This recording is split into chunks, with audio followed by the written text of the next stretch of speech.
नमस्कार, मैं हूं पवन त्यागी।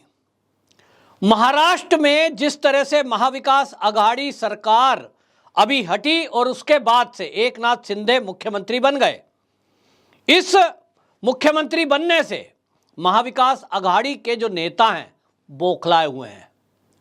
उनकी कोशिश है कि किसी तरह इस सरकार को गिरा दिया जाए। आदित्य ठाकरे हो या उद्धव ठाकरे, वो कह रहे हैं कि साहब अगले महीने तक तो ये सरकार गिर जाएगी। लेकिन सवाल यह है कि सरकार गिरेगी तो कैसे, क्योंकि उनके पास बहुमत है और भारतीय जनता पार्टी का समर्थन है। लेकिन अब जिस तरह से एनसीपी के नेता खुलकर गुंडागर्दी कर रहे हैं, माहौल को खराब करने में लगे हैं, उसको देखकर लग रहा है कि कुछ ना कुछ उनके दिमाग में ऐसा चल रहा है कि महाराष्ट्र की जनता को उकसाकर, दंगे फसाद कराकर शायद इस सरकार पर लांछन लगाकर ये अपने मंसूबों में कामयाब हो जाए। हाल ही में एक किस्सा था हर हर महादेव मूवी की स्क्रीनिंग का, जिसको लेकर के एक मल्टीप्लेक्स में कुछ लोग परिवार समेत इसकी स्क्रीनिंग को देखने के लिए गए थे। और आपको बता दें, जो हर हर महादेव मूवी है, इसमें अक्षय कुमार रोल कर रहे हैं और ये मूवी जो है खास तौर पर ये बनाई गई है सेनापति जो थे शिवाजी महाराज के, बाजी प्रभु देशपांडे। बाजी प्रभु देशपांडे शिवाजी महाराज के ये सेनापति थे और इनके बारे में उनके जीवन की एक घटना आती है जब इन्होंने मुगलों को, आक्रमणकारियों को धूल चटाई थी। ऐसा घटना में इतिहास में दर्ज है कि जो शिवाजी महाराज के सेनापति थे बाजी प्रभु देशपांडे, वो मात्र 300 सैनिकों की टुकड़ी लेकर निकले और उन्होंने जो मुगल आक्रमणकारी थे उनके 12,000 सैनिकों को धूल चटा दी थी। और इसीलिए ये जो सेनापति हैं, इनका इतिहास में नाम दर्ज वीर योद्धाओं में हुआ कि ऐसा भी एक वीर योद्धा शिवाजी महाराज की तरह ही उनकी सेना में ऐसा एक सेनापति था जिसने मात्र 300 सैनिक लेकर के, टुकड़ी लेकर के, और कितना उनका हौसला, युद्ध कला उसमें निपुण था कि 12,000 सैनिकों को मार गिराया। और इसीलिए फिल्मकारों ने तय किया कि इस पर एक मूवी बनाई जाए। मूवी बनी है, लेकिन इस मूवी में एनसीपी के नेता अब कमियां देख रहे हैं और इसी को लेकर के उन्होंने बाकायदा मल्टीप्लेक्स में कुछ परिवारों के साथ मारपीट कर दी। और एनसीपी के कोई सड़क छाप नेता नहीं। आपको बता दें कि जब उद्धव सरकार चल रही थी तो उसमें मंत्री रहे हैं जितेंद्र आव्हाड, और ये जितेंद्र आव्हाड जो एनसीपी के नेता रहे और पूर्व मंत्री, उन्होंने बाकायदा मारपीट की और परिवार वाले जो मल्टीप्लेक्स में मूवी देखने आए थे उनको वहाँ से खदेड़ा। इसको लेकर के पुलिस में शिकायत दर्ज हुई है। बीजेपी के नेताओं ने बाकायदा इस पर गंभीरता से संज्ञान लेने की बात की है और किरीट सोमैया ने जिस तरह की जो इस घटना को लेकर टिप्पणी की है, उससे लग रहा है कि अब फडणवीस सरकार, एकनाथ शिंदे सरकार, ये एनसीपी नेताओं ने जिन्होंने इस घटना को अंजाम दिया है उनके खिलाफ सख्त कार्रवाई करेगी। किरीट सोमैया ने यह कहा कि इसमें जिस तरह से मान लीजिए उनको शिवाजी महाराज के चित्रण को लेकर के कुछ आपत्ति थी तो उनको पुलिस के पास जाना चाहिए था, न्यायपालिका में जाना चाहिए था, ना कि गुंडई और सीधे सीधे परिवार वालों को मारपीट करें। इसका हक महाराष्ट्र में किसी को नहीं है और देश में किसी को नहीं है। हमने देखा है बहुत सारी मूवी ऐसी आती हैं जिसको लेकर लोग सहमत नहीं होते, खास तौर पे इतिहास को लेकर के कोई टिप्पणी ऐसी करे, देवी देवताओं को लेकर के कोई टिप्पणी करे, या हमारे देश के जो महापुरुष हैं उनको लेकर कोई टिप्पणी करे, तो वो कतई बर्दाश्त से बाहर है, बर्दाश्त नहीं किया जाएगा। मैं भी व्यक्तिगत रूप से छत्रपति शिवाजी महाराज का पूजने वाला हूँ, हृदय से मैं मानता हूँ कि उनका हमारे देश के ऊपर ऋण है, जिन्होंने हिंदू साम्राज्य की स्थापना करी थी।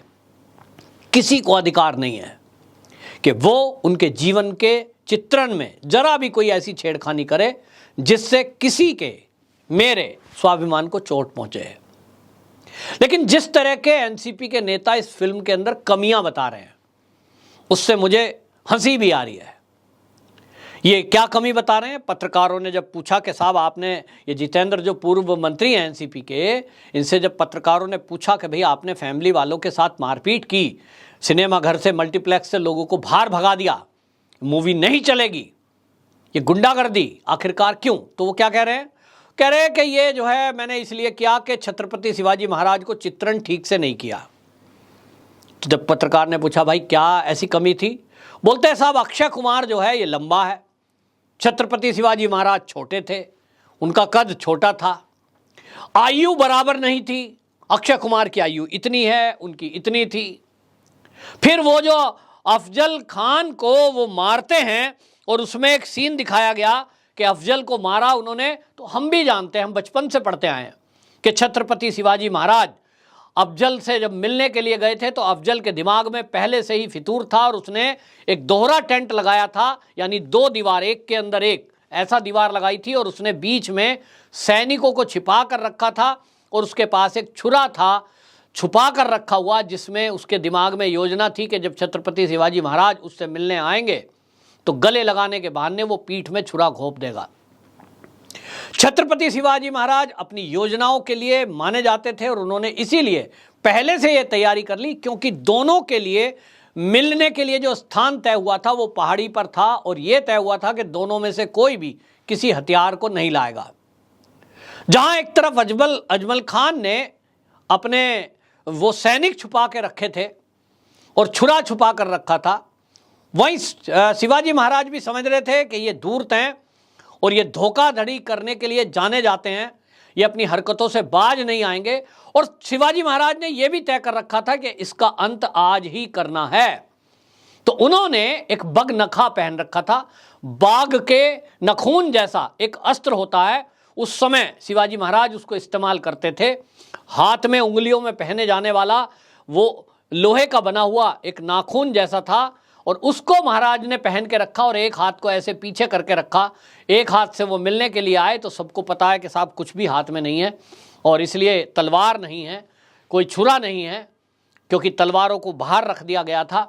घटना आती है और उन्होंने बगनखे से पेट में डालकर इस अफजल खान की आंतों को बाहर कर दिया था, उसका वध किया। अब ये कह रहे हैं कि साहब ये मिलन के समय इस तरह से हुआ था, लेकिन इसमें बेंच पे लेटा हुआ दिखाया गया है कि अफजल खान बेंच पे लेटा था, उसके तब जो है उन्होंने वध किया। ठीक है, मैं भी मानता हूं कि इतिहास में हम तो बचपन से ऐसा ही पढ़ते आए हैं कि मिलने का पॉइंट तय हुआ था और मिलन के समय उसके दिमाग में एक सातिराना साजिश थी। छत्रपति शिवाजी महाराज ने बड़ी वीरता के साथ जैसे को तैसा वैसा करके दिया।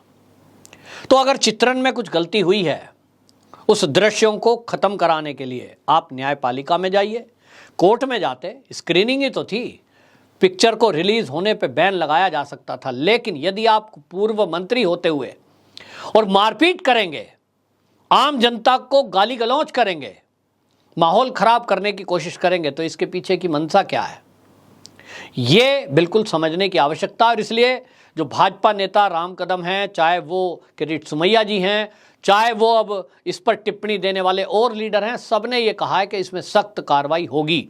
तो महाराष्ट्र की जनता भी इस बात को समझ रही है कि महाविकास आघाड़ी, ये जो सरकार जब से हटी है, जब से उद्धव ठाकरे मुख्यमंत्री पद से हटे हैं, इनको बेचैनी है, बौखलाए हुए हैं और इनको लगता है कि किस तरह से सत्ता में वापसी आया जाए।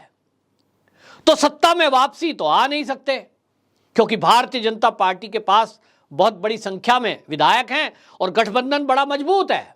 ये दावे कर रहे थे कि 15 दिन में सरकार गिर जाएगी, कभी कहते हैं 1 महीने में गिर जाएगी, कभी उद्धव ठाकरे जी कहते हैं कि जो एकनाथ शिंदे के साथ विधायक शिवसेना छोड़कर गए हैं, मिले हैं, ये तो वापसी आने वाले हैं, मुझे कांटेक्ट कर रहे हैं। फिर कह रहे थे मंत्रिमंडल का विस्तार होगा तब गिर जाएगी, लेकिन मंत्रिमंडल भी हो गया, फिर उसके बाद दिन भी निकलते चले गए, एक भी विधायक उद्धव ठाकरे जी के पास वापस नहीं गया जो आए थे। इसका मतलब दावे फेल हुए।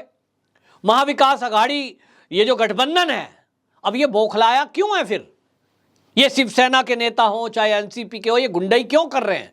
एक ही मकसद है कि बीएमसी का चुनाव है और ये चाहते हैं कि बीएमसी चुनाव के पहले महाराष्ट्र में इस तरह का कुछ माहौल बना दें कि इस सरकार को बदनाम करें। दूसरा, जिस तरह से महाविकास आघाड़ी सरकार चली और उद्धव ठाकरे जब सीएम थे, इनके ऊपर हिंदुत्व की उपेक्षा, हिंदुओं की उपेक्षा, हिंदू धर्म की उपेक्षा करने के आरोप लगे और वो आरोप झूठे नहीं हैं।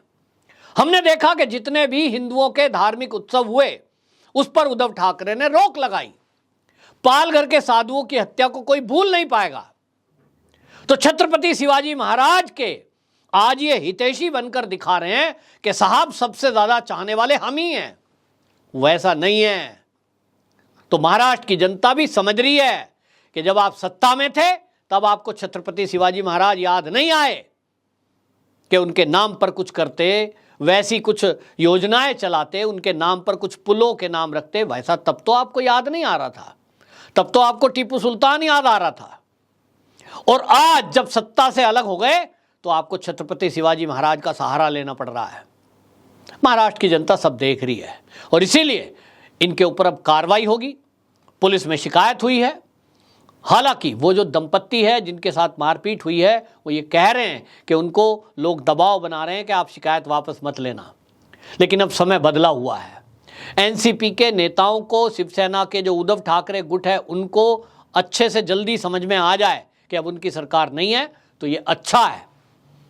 नहीं तो अब जिस तरह से भाजपा नेताओं के बयान आए हैं उससे लग रहा है कि सख्त एक्शन इनके खिलाफ होगा और इस एक्शन में उनको ये अंजाम भुगतना पड़ेगा कि जो आम पब्लिक को आपने मारपीट की, माहौल खराब करने की कोशिश की और कानून को अपने हाथ में लिया, अब ये नहीं चलेगा। देखना होगा। बहरहाल मूवी को लेकर के जिस तरह की बातें आ रही हैं, मैं तो यही कहूँगा कि जो उसमें विवादित सीन है छत्रपति शिवाजी महाराज वाला, उसको बदला जाना चाहिए। मैं भी इस बात से सहमत हूँ कि उनके इतिहास से कोई छेड़छाड़ नहीं होनी चाहिए। जहाँ तक कद को लेकर है तो भाई बॉलीवुड में जो छत्रपति शिवाजी महाराज का कद है, उसके कद का कहाँ से आप लाओगे? किसी अगर उस कद के व्यक्ति को ले आए और उस पर वो एक्टिंग करनी ठीक नहीं आई, फिर कहोगे कि एक्टिंग ठीक नहीं है। तो ये बेमतलब का बयान है और बेमतलब का विवाद है। बस केवल सीन क्रिएशन की बात है, उसमें जरूर सुधार होना चाहिए। उसमें इतिहास के तथ्यों से कतई छेड़छाड़ बर्दाश्त नहीं है, क्योंकि वो हमारे एक आदर्श हैं, हमारे लिए वो भगवान के समान है। लेकिन हाँ, ये भी ध्यान रखना पड़ेगा कि हर हर महादेव, ये जो छत्रपति शिवाजी महाराज का नारा था और जय भवानी जो नारा था, इस मूवी का मकसद है सेनापति बाजी प्रभु देश पांडे की वीर गाथा। फोकस वहां है तो ध्यान वहां लगाएं तो ज्यादा अच्छा है। किसी ने हमारे देश के वीर पुरुषों पर, महापुरुषों पर मूवी बनाने का काम किया तो हमको उनकी सराहना करनी चाहिए, ना कि उनमें कमियां निकालकर उनके साथ इस तरह की घटनाओं को अंजाम देने की बात है। आपको कोई आपत्ति है तो उस आपत्ति को दर्ज कराने के लिए पुलिस है, थाना है, कचहरी है।